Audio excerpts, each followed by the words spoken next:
Hello, my friends, and welcome to Simon Miller's Pro Wrestling Show. My name is Simon Miller. Welcome to a Pro Wrestling Show, obviously. Now, we do need to do some due diligence before we do get into this week's episode, because most of you are going to be listed on podcast form. That's what we've been doing for a long time now. But some of you will have seen this is now live with real footage of me talking into a microphone and looking at my laptop and looking into a camera for my YouTube channel at Simon Miller. And the reason that I'm doing this is very simple. You may have noticed at the end of last year, we weren't very on point with a lot of the schedule, because sometimes life just kicked my ass and I was so busy, because I'm very fortunate and very blessed that I do have all these things that I get to do. So I just thought, okay, well, here's what I'm going to do. Rather than not get episodes up, we've been doing pretty well. The 10th of February today. We've been doing pretty way up to this point. I was like, I tell you what we're going to do. If I film it and put it up as a video on my YouTube channel and have the podcast, then that's two birds with one stone, and we can actually double down on this. So this is mostly for the people watching on YouTube right now. Don't worry, normal content will continue to go on as usual. But as we are a daily upload channel, hopefully if you're not into professional wrestling, you're happy just to give me this little bit of a... I can't think of the right word, whatever that word would be. And I'm at least going to do this with one of the episodes. Like I say, we do 2 episodes every single week. So if you are into this, please do go search for Simon's Pro Wrestling Show, Pro Wrestling Podcast on iTunes, Apple, whatever the hell it's called now, podcast, or whatever your podcast app of choice is. And you can subscribe and you can leave me a rating and you can do all of that. But enough of standing on ceremony, Mr. Wayne, and let's talk about some wrestling, especially that episode of AEW Dynamite from last night. Because my word, it was basically Tony Khan reading Reddit, going on Twitter, seeing what fans wanted and going, well, why don't we have a bunch of fun with this? Because we had 2 debuts, one of which came through the Forbidden Door. Let's talk about Jay White first. I guess that was, I'm not going to say that was more of a surprise, but I think as soon as the free agent match had been announced, Isaiah Cassidy versus somebody, oh my gosh, who's it going to be, for the Face of the Revolution ladder match, Keith Lee was a much touted name for obvious reasons. He's out there. It seemed to make sense to kind of bring him in and move back from everything they'd done in WWE, which didn't work out so well. But the thing I love most about the Jay White thing is he just turned up. He just turned up like he was going for a coffee, like he was going to sit down with a sandwich. You had the backstage segment with Roppongi Vice, the Young Bucks, and Adam Cole. They beat them up. And then, Jay White just walks in and he goes, all right, how you doing? I just smashed down a Forbidden Door and we're going to take it from there. So I thought that was just like, there's so many ways you can debut people in all of wrestling. Like, so Aleister Black, I think, had the lights out treatment. I can't remember now. But we've had people like Keith Lee that just walk on down there. We had everything at the end of whatever that pay-per-view was with Bryan Danielson and Adam Cole, which was great. And that's one of the reasons I liked it so much. I mean, I'm going to suppose they probably did that because that was a pre-tape, it was pre-recorded, and they couldn't get Jay White to the actual arena. I don't know. But I think it was just a good 180 to what we were about to see with Keith Lee, and it made me laugh. I thought it summed up the Jay White character perfectly. Just strolls in, doesn't care. He's not here for any nonsense. He just wants to whip your ass and probably win a championship belt at some point. And also, what this does too, as the Young Bucks alluded to later on, is... well, we're getting this divide, right? We're going to have Adam Cole's group, which is going to feature Bobby Fish and Kyle O'Reilly and probably someone like Jay White, taking on the Young Bucks, Nick Jackson, Matt Jackson, and Kenny Omega when he returns, and somebody else, whoever the hell that may be. Because we start to mention Kenny Omega's name now as well. It wouldn't surprise me if he comes back at the pay-per-view, which is also shaping up very nicely, Revolution. We're going to get CM Punk versus MJF 2. We're going to get Adam Cole versus Hangman Adam Page. And we'll probably get some kind of 3-way with his tag team match as well, including the ladder match itself. So I really like that. And the next segment, of course, was Isaiah Cassidy versus Keith Lee. Keith Lee comes out, gets a great reaction, but I don't care about any of that. He did this Beal that was absolutely amazing. If you haven't seen it, you have to go and watch it. He threw that man as if he was trying to chuck him into space. But the thing I enjoyed most about it, and the reason it got a golden up on Ups and Downs, if you so care, was because Keith Lee looked so damn happy. And I know I sound like a nerd, I know I sound like an idiot, and you're allowed to get mad and go, Simon, you're such a fool. You're 100% right. I am a fool, and I should be fired out of a cannon. But when you see a wrestler who has gone through some hard times, especially the COVID stuff that Keith Lee went through, when you see someone, anyone, a human being, in their element, in their environment, and you can tell they're quite taken by the moment, I think that is the best thing ever. It makes me feel all warm and fuzzy in my tum-tum. I'm like, man, that guy did it, or that girl did it, whoever the hell it may be, because... he got the kind of reaction, I'm sure... well, he did get a Survivor Series when he arrived in WWE and at the Royal Rumble, so it's not like we couldn't have done something there. But I think it was almost... again, I'm going to sound so stupid, I get it, but it was almost like this mob mentality, whereas like we know it didn't really work out in the other place, so now we're going to go crazy for you. And he just did his Keith Lee thing. He ran around the place, he defied gravity, he smashed him with a crossbody, hit the Ground Zero, Big Bang Theory, whatever the hell it's called, I can't remember now, get confused with finishing move names all the time. And he got the 1, 2, 3. He goes on to the ladder match. Now, you got to shout out Private Party too. Afterwards, Keith Lee beat both of them up. And both these guys were just... Look, wrestling takes two to tango. We know this, and those two tangos are absolutely asses off. And you also had more story stuff during this because Matt Hardy just walked away, and the commentators had a Jeff Hardy reference because Matt Hardy left, obviously turning his back on Private Party, probably because Jeff Hardy's about to come in, which is going to be really exciting. But yeah, the major point is that when he was leaving, they were like, that's very erratic behavior, which is the words that WWE used for Jeff Hardy when he had that house show incident. I know that some people don't like this. It tickled me. Again, I'm a massive nerd. And if you're going to break down that fourth wall, I'm just going to massively enjoy it. So, yeah, really fun sort of couple of segments of TV, especially because the segment after that was CM Punk announcing who his mystery tag team partner was going to be after all the shenanigans with MJF at the start of the show, which was also brilliant, I thought. Maxwell Jacob Friedman has got to be one of the best heels in all of wrestling right now. He's such an ass. He's just such a bad person. And you do just want to see somebody smack him in the face. So the point was, find a tag team partner. Can't be Sting and Darby Allin, who are CM Punk's friends. And then you can take on FTR. And if you beat them, then we'll have another match at Revolution. And of course, CM Punk teamed with John Moxley, which did feel like a cool surprise because Punk and Moxley, especially within the confines of AEW, are portrayed as super duper megastars and had a really good tag team match. CM Punk and John Moxley win, so now we've set up CM Punk and MJF as well. This was all done around about 45 minutes of television time.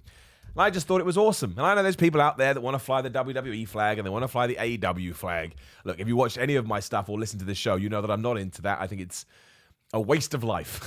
To be completely honest, excuse me, I've got a sore throat. But it's a waste of life. It's pointless because wrestling is what's fun here. And to me, I thought the whole show of Dynamite was really, really good. I'm not going to go and lay my cap on being like, WWE or AEW only, because it's just not worth it. It's not worth it. And I know there's people out there that go, Simon, he's so biased. I don't even watch wrestling like that. It's not how I watch wrestling. I sit down, I take in, I engage with a segment, I digest it, to use stupid words. And if I like it, I go, I like it. If I don't like it, I go, I don't like it. It's as simple as that. And yes, I do try and approach wrestling more positive than most because it's wrestling. I have real problems in my life. Real horrible, horrible problems that I need to sort out. I'm not going to make wrestling one of those problems as well. I mean, what's the worst that can happen? I mean, what do we give it down to recently? I can't even remember. But we give it down to a match. Big whoop. Two people didn't have a good wrestling match. I ain't going to let it beat me up. And that's why I thought this episode was particularly fun, including by the time we got to the main event. I won't lie. Don't tell anyone. I kind of forgot that we were doing the AEW death match for the world title. I don't know why. I guess so much was happening. My brain had forsaken me and my brain had forgotten. But we did do Lance Archer versus Hangman Adam Page. And here's the thing I don't really get, right? People go, oh, so bloody, it's so brutal. People aren't going to watch AEW. If you tuned in to a wrestling match and they told you you're going to get a Texas death match and you didn't expect brutality, pain, violence, and blood, the problem may be you. It's true. If you go to a pizza restaurant, your girlfriend or boyfriend, whatever, partner says, hey, do you want to go to a pizza restaurant? Oh, yeah, I'd love it. You get there, sit down and go, I don't like pizza. It's like, well, why did you come? Like, you have to be aware of this. And it doesn't mean you have to like those kind of violent matches. You can turn them off. You can decide, you know what, this kind of wrestling is not for me. That's perfectly cool. But it did exactly what it said on the tin. And Dan Lambert took the top rope off so we could have this really creative buckshot lariat towards the end. I thought that was tremendous. We had Lance Archer stabbing Hangman Adam Page with a fork. And look, listen to me. I didn't want to see that. I don't want to see a man get stabbed with a fork. And he ate his blood. It was like he had a moment where his instincts kicked in. And it was like, well, I know what I do with a fork. I eat things. So why don't I eat this man's blood? And I wanted to put my hand up and be like, no, Lance. We don't eat another man's blood. That's absolutely disgusting. But yeah, there was barbed wire chairs. There was just barbed wire in general that we wrapped around our wrists. There was kendo sticks. I mean, there was so many other things I can't even remember now. Jake Roberts got involved. Already mentioned Dan Lambert. But Lance Archer, I think he's quite good anyway, but he really shines in these kind of environments. And it's kind of, some people don't like, some people are disappointed by the Hangman Adam Page title reign. They think it, I don't know, disappointing, not as good, plays second fiddle or whatever it may be. But he's done what? Bryan Danielson, which I thought was a couple of amazing matches. And now this Lance Archer one, that's 3, right, he's had since he's beat Kenny Omega, which you also have to count in. So let's say that's 4 matches, and every single one of them has been bangers, as far as I'm concerned. So I don't have a problem with this. Adam Cole comes out afterwards, put the belt on Hangman Adam Page's shoulders, so we're going to do that at Revolution 2.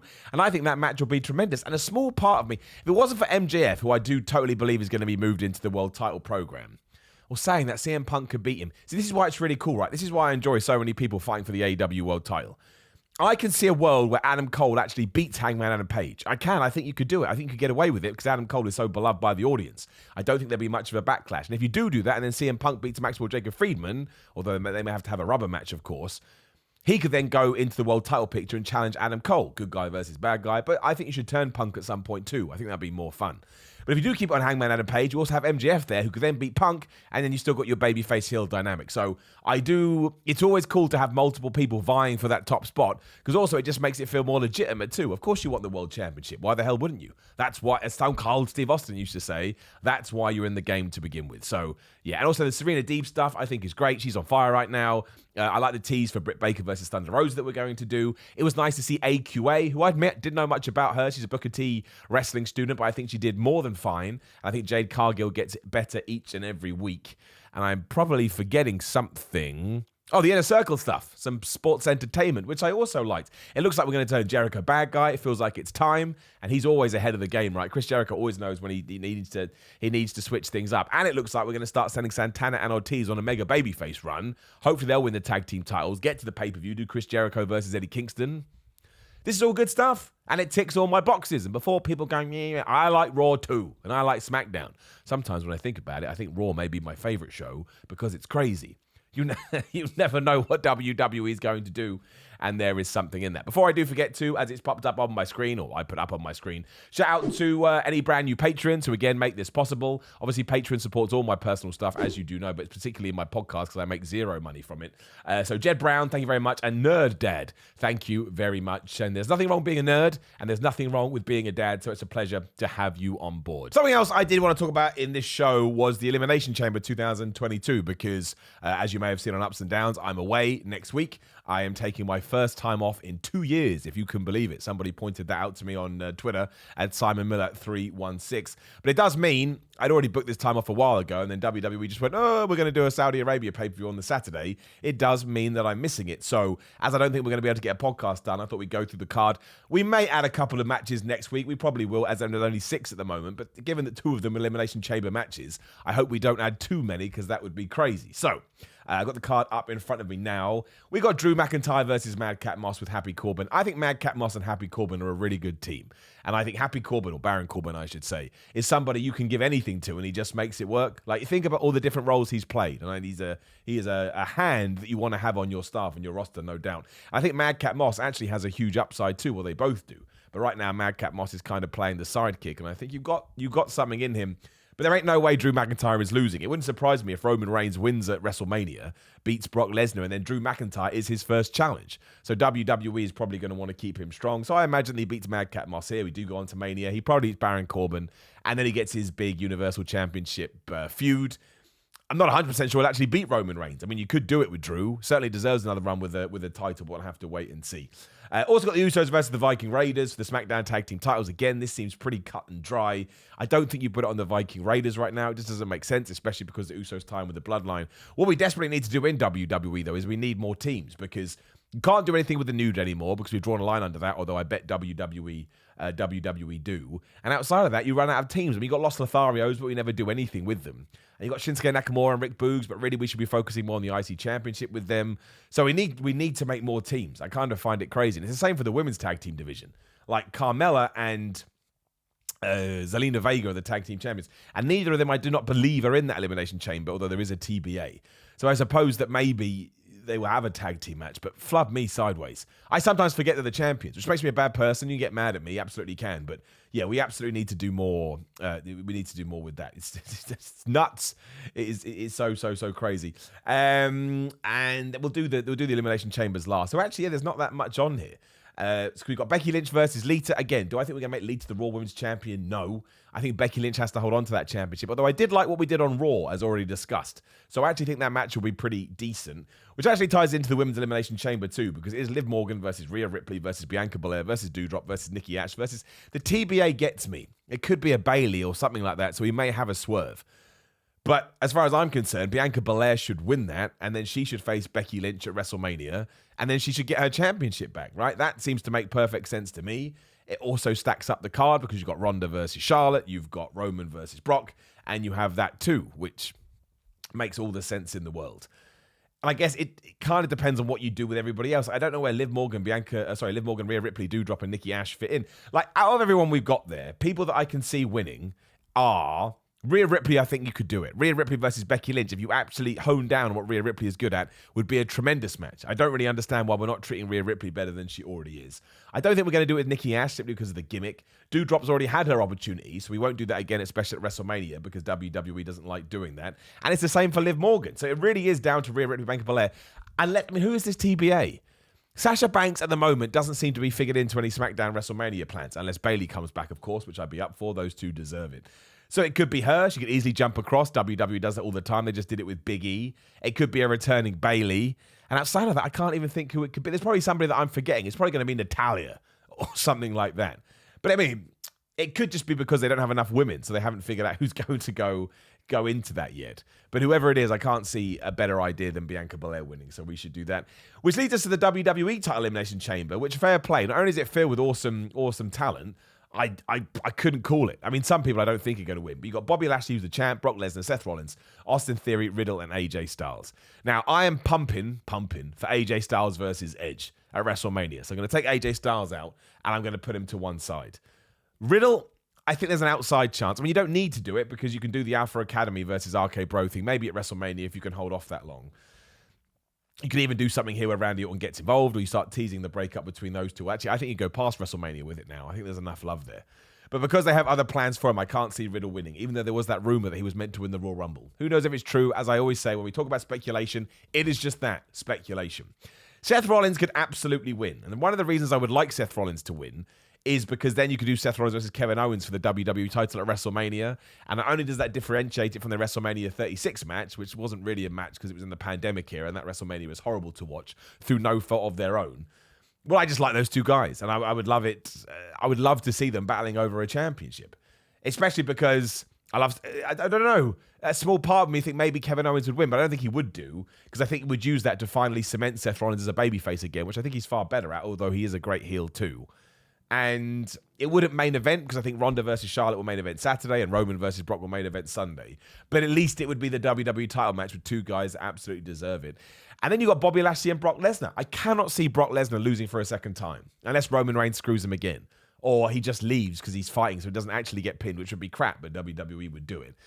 And Bobby Lashley is interesting too because if he came through unscathed and was still the champion, that would rock. But I don't know who he fights at WrestleMania unless it's someone like Seth Rollins. But that kind of feels a bit weird right now just because we haven't planted any seeds. So and it's not going to be Austin Theory, bless him. I mean, we all know what happened with Shane McMahon, or at least we think we do, but who the hell knows?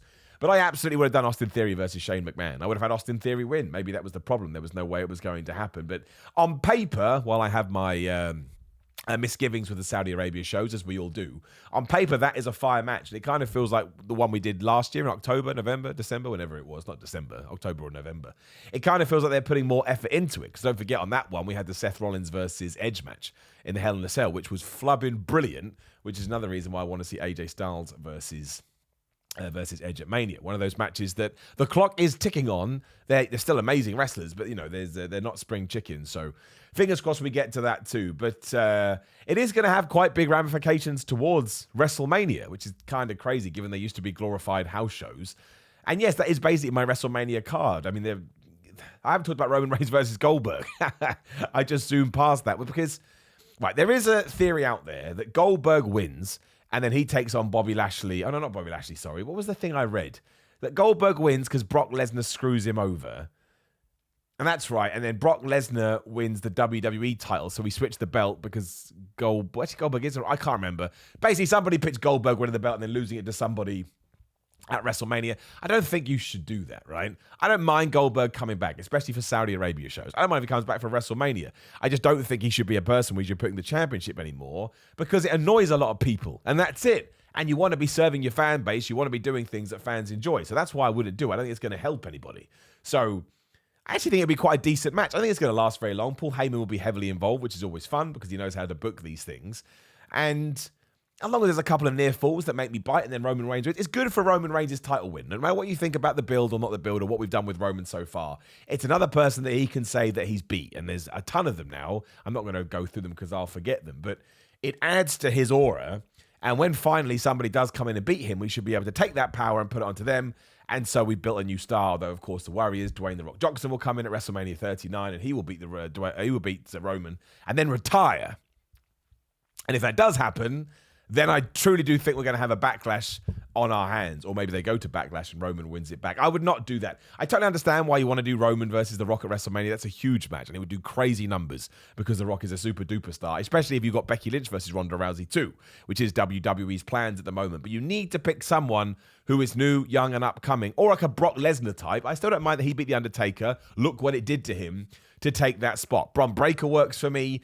Or there's probably... Drew McIntyre would be good. I wouldn't mind if Drew McIntyre beat Roman Reigns and took all of that. I know he's sort of in his late 30s now, 36, 37. But he is a guy... That way Brock Lesnar was in a similar spot. And I think if you then turn him into the end-of-level boss, as I'm sure Brock Lesnar works less and less matches, that would be absolutely fine. And Drew McIntyre's a really good wrestler. He's not going to go anywhere. He's reliable. He's more than reliable. So, yeah, I don't mind any of that. And Roman Reigns versus Goldberg. I mean, who else is going to work on this show? Finn Balor again? We know how that went. The top rope broke. I don't really understand what's going on with Finn Balor. As long as he's happy, he's posting all these pictures like he's having the time of his life. So that's all I care about. But I do not understand. You know, it sounds like he was a bit fed up of the humdrum of the main roster. He goes down to NXT, completely reinvents himself, or almost goes back to his Prince Devitt character, and reminds you how awesome he can be. Then he gets back to Raw and SmackDown. He gets treated exactly the same.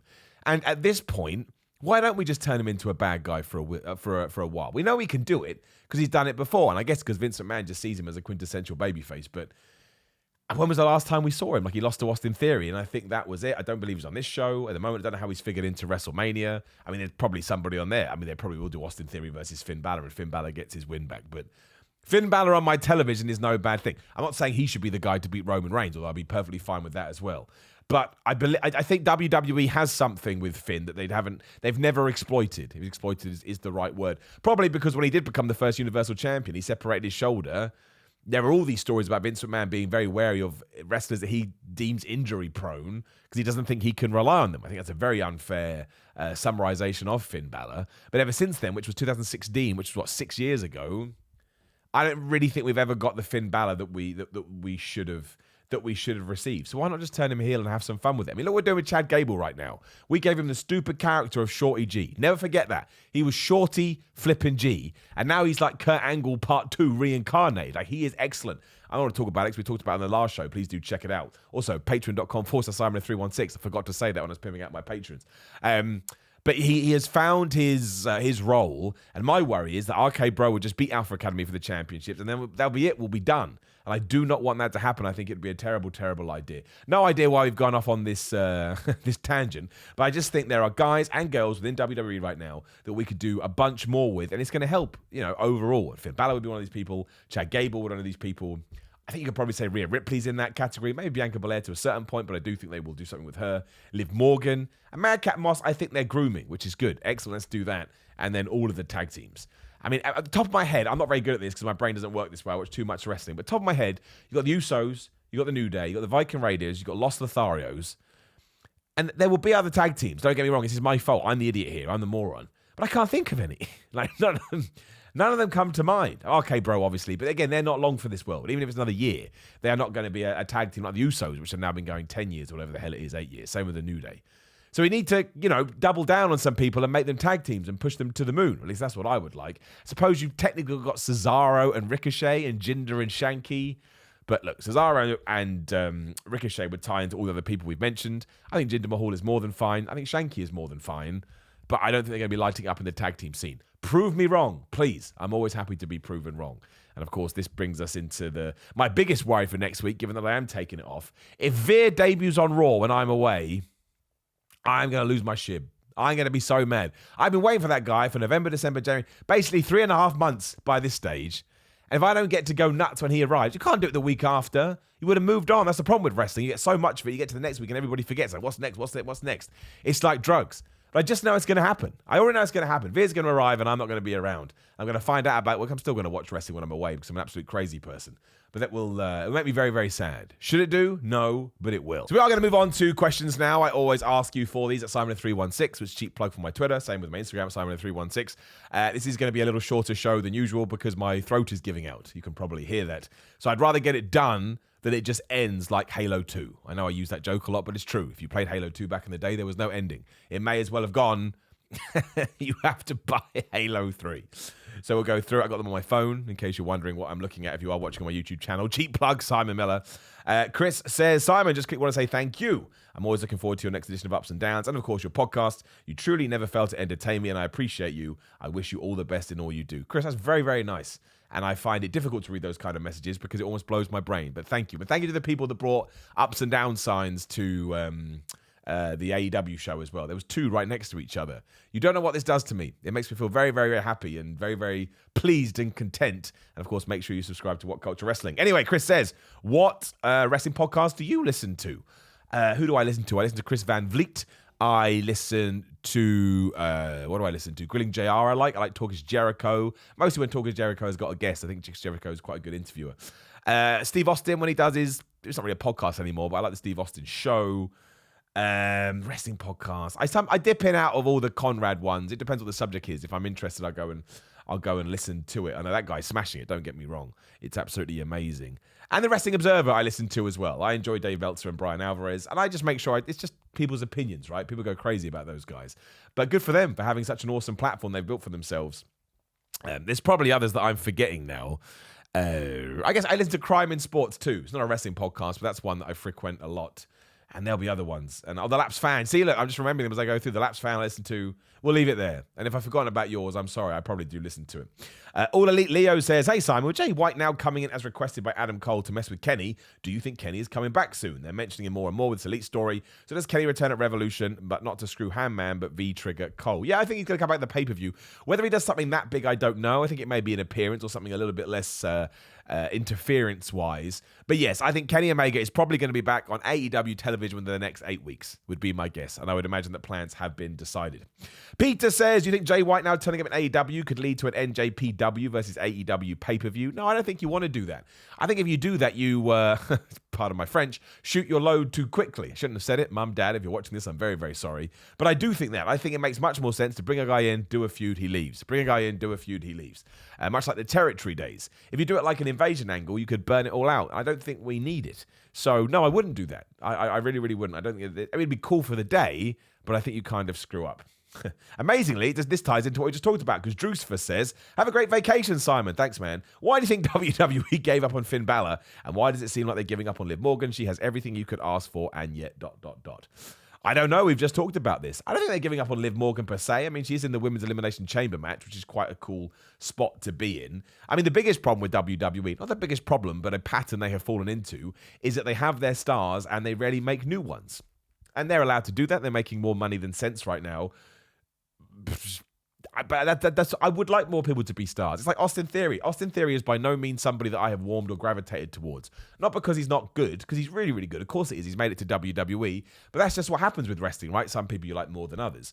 But I would love it if they pushed him a lot harder than they were. I'd have him win the Elimination Chamber, WWE champion. I know it's probably hot-shotting, but we need something new, right? Let's light a fire under this rocket.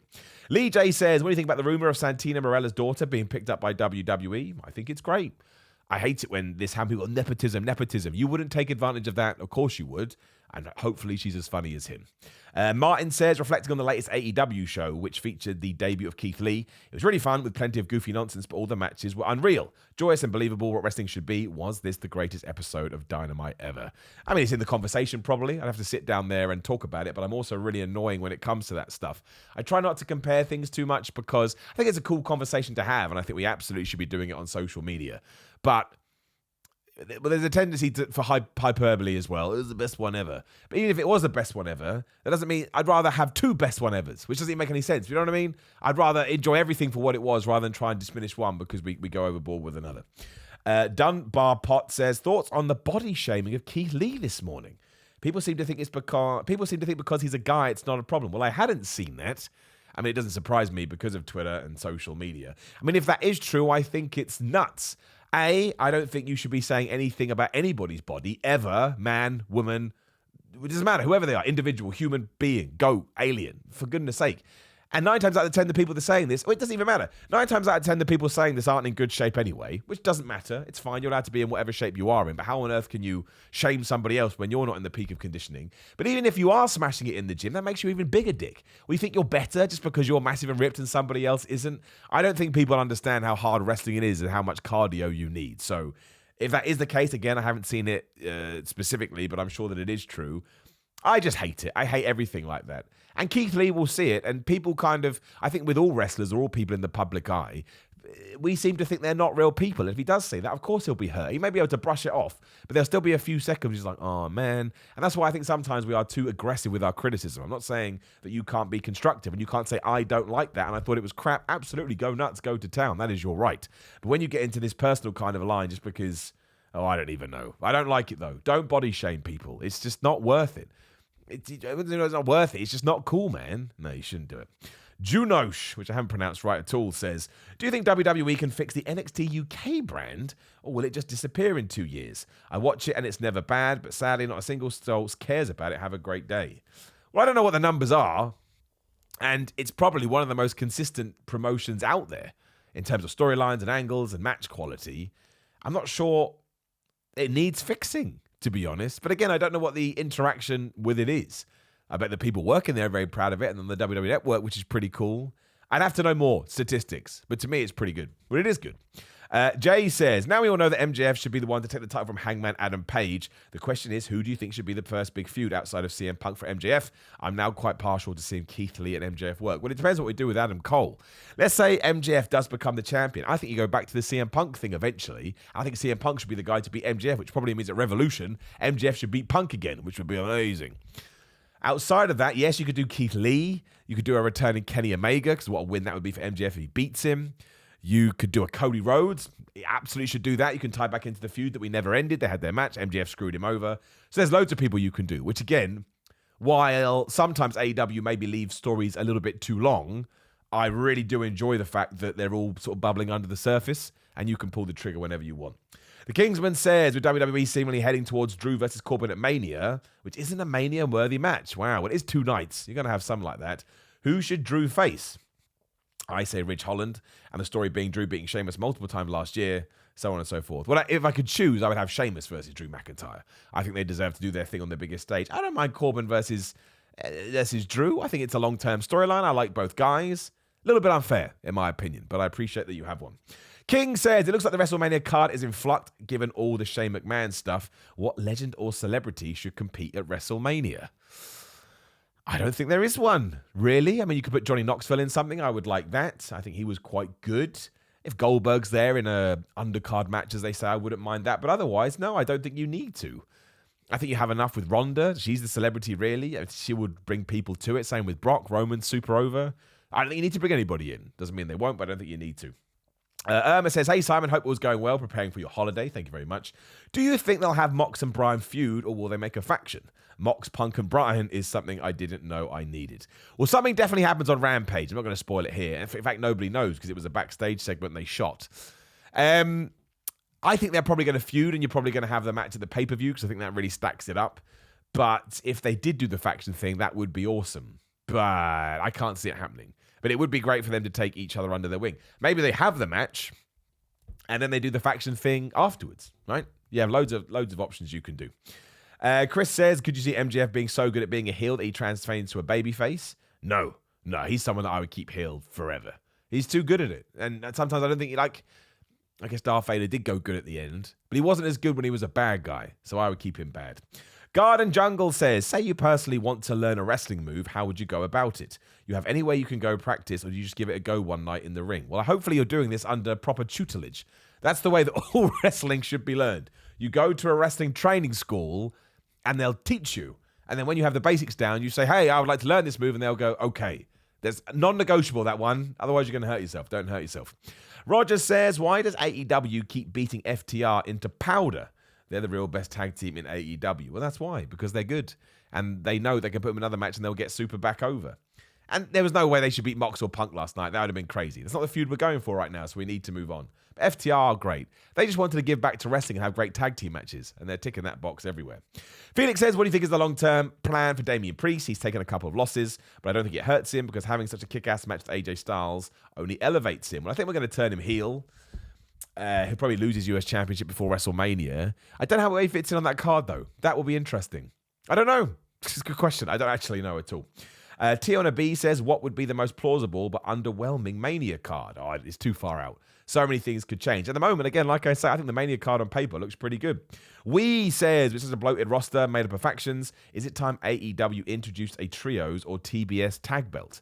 Yes, but not because they got a bloated roster. I hate that phrase. No offense for my friend We. You're a good person. Thank you very much for listening. But hire everyone. I don't care. It's more opportunities. And unfortunately, if contracts run down, you need to let them go. You're allowed to do that too. It's a business. It's far better than cutting their contracts out of nowhere. But the reason I think we should have a trios title is because we can have great trios matches, and anytime you have a championship, that kind of gives it more impetus for you to do it a little bit more. But no, I don't like this bloated roster stuff. I don't agree with it. Heavy Sounding says, do you guys know of any wrestler in recent memory that booked their own crowd reaction? Seems impossible with free wheel, but Jericho kidnapping entire arenas to create forced renditions of Judas like everyone. You know what? I'm just going to move on. Thank you for listening. That's the weirdest question I've ever got. There's no hijacking or kidnapping. People are having fun. Oh, crazy. Can you believe it? Slovakia says, is it announced that they are pre-taping SmackDown before the Chamber, or will it be a lower guard promo edition? Oh, yeah, they are. So SmackDown next week is going to be pre-taped. So of course, they need to fly it to Saudi Arabia. No, they won't tell you that at all. I mean, you'll know because people will be at the show, but no, they won't say anything. George says, who is your number one Keith Lee AEW dream match? Easy, Miro. Tim the Enchanter says, what's your opinion on Major League Wrestling? MLW. Don't watch it as much as I like, but Hammerstone is awesome. I need to watch it more. Luke said, when is your AEW debut? When my dreams come true. Felix says, would you like to see the Bar reunite or maybe Ricochet and Cesaro form a proper tag team? Well, yes, that one. Going back to what we said earlier, again, I'd rather they were put into better singles positions, but if that's not going to happen and we need tag teams, make them a tag team. They will be great. Scavelra, not correct, says, do you consider the current Dynamite show fun like the Monday Night War era? I never saw a live crowd more into the show like Dynamite's one. Atlantic City crowd was on point every time. Yes, but it was amazing. Don't get me wrong. I loved it. The energy was superb. But WWE gets that too. There's been some SmackDowns with some ferocious crowds. And the Royal Rumble was pretty loud as well. So there was definitely more of a Monday Night War feel to Dynamite, but I don't think it's fair to say that WWE doesn't... I mean, it doesn't get as visceral reactions. Hate that word, but I've said it now. But the reactions are still there. And I just want energy throughout all my wrestling shows as the pandemic has taught us. Roosevelt says, will Keith Lee get the TNT title or will he go straight for the AEW title? I'd probably put him in the TNT title first, which he probably will do because he'll probably win the ladder match and then you get a TNT championship shot. So that's probably what they'll do. Ted says Andrade versus Darby or Andrade versus Sammy at Revolution.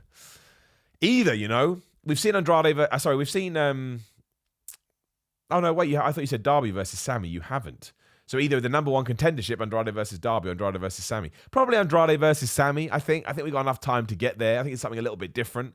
I think Andrade right now is killing it because he's really found his feet with his character. I don't think Sammy Guevara should lose it because he just lost it and he got it back. It'd be a bit weird. But you can do that with that championship. Given that world titles change very rarely in AEW, use your other belts to be a bit more, not a hot potato, but a little bit more, oh my gosh, I can't believe it. Phil says, how good is Keith Lee? He threw that guy miles. Yes, he did. Edmundo says, what wrestler do you think could possibly have success in the UFC? Or Chad Gable. Or Riddle. But Riddle's already done that and it didn't work out. Yasir says, are you excited for the debut of Veer? Not really. I mean, it's not Veer's fault. They've just run it into the ground. He's going to have to come out and have the best debut ever for it to live up to all the hype, and I don't think WWE is going to do that. Raul says, Veer, McMahon, or Elias, who do you think will return to WWE TV first? Well, you would think Veer because he has some videos. But yeah, where has Elias gone? Do you remember those cool vignettes? Elias is dead, long live Elias. I was like, okay, cool, what are we going to do here? A bit of a revamp for Elias. Apparently he cut his hair, and he's been on TV for like 6 months. That's another problem with WWE. You can't do that. Because if you're brand new to the product, you don't know what the flub's going on. And we barely know. Watch it every week. Casey says, who do you think currently sells the best? That's a great question. Bryan Danielson's very good at it. There's so many guys that are good at it. Brock Lesnar is an amazing seller, vastly underrated. Punk is really good. Punk could be the best. There's so many. John Moxley's good. The Young Bucks, yeah, but it's too many. Anyone that you think is good is probably good at selling. Ryan says, how far could Keith Lee throw the Batmobile? As far as he wanted to. What is sleep? Good point. Says, do you think Ronda will be the 6th entrant in the Elimination Chamber and get a shot at both Becky and Charlotte? I mean, look, it could happen. I think it'd be a really bad idea. I think you're hot-shotting stuff way too quickly. Mark says, can you reform the right to censor for those of us who need moral guidance? Well, I'm not going to do it because I can't handle that wow alarm thing. But I'll take Ivory back on TV every single week. She was a highlight of the Royal Rumble. Life of Riley says, if you could make a wrestling faction out of any of your favorite childhood characters, who would be in it? We'll go with 5. That's usually a good thing. So He-Man, Lion-O.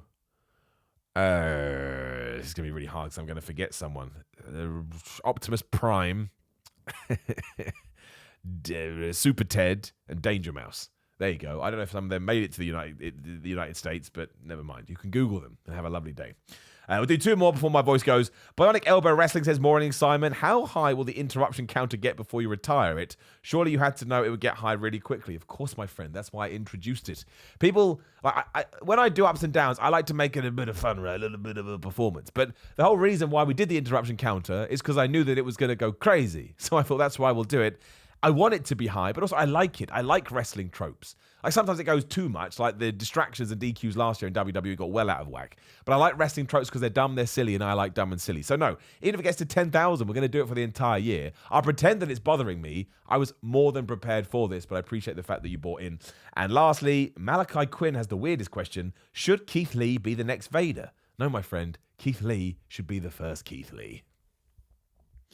And there you go. We'll draw a line under it there before I can't speak anymore. If you are on YouTube, drop a comment below. Obviously, like the video, share the video, subscribe, do all of that. Same thing if you're on podcast. And if you're on Spotify, I'm pretty sure now on Spotify podcast, where you can also find this podcast, you may be listening to it right now, they have ratings and stuff. So please do leave me a rating. It's like YouTube. Like, share, do all of that kind of stuff. When it comes to podcasts, comments, or reviews, and star ratings is how you get this thing around the place, which hopefully is what we can do. Again, if you have watched all this way, whoa, thanks very much, YouTube. That's some good watch time. It's not going to affect anything else on the channel. I don't think I'm going to upload 2 a week. I'll just do 1, or sometimes I'll do 2, depending on how it feels. But I wanted to make sure we got the second one in, and this is the best way to succinct my time. So hopefully you can understand that. And otherwise, yes, support the podcast, patreon.com/Simon316. Check out my YouTube channel if you're on the podcast, Simon Miller. Follow me on social media at Simon316. Simon.bigcartel.com for merchandise. GorillaMind.com/Simon. Just go Simon 10% off. All of that stuff, which I use and I like. I'm on Cameo if you want a shout out. Always meant to drop that earlier, and I don't know. Shout out to Pins and Knuckles. I think that's everything. I'm going to forget here. Probably need to go rest my throat, which is what I shall do. So thank you very much for joining me as always. I appreciate you, and I'll talk to you again soon.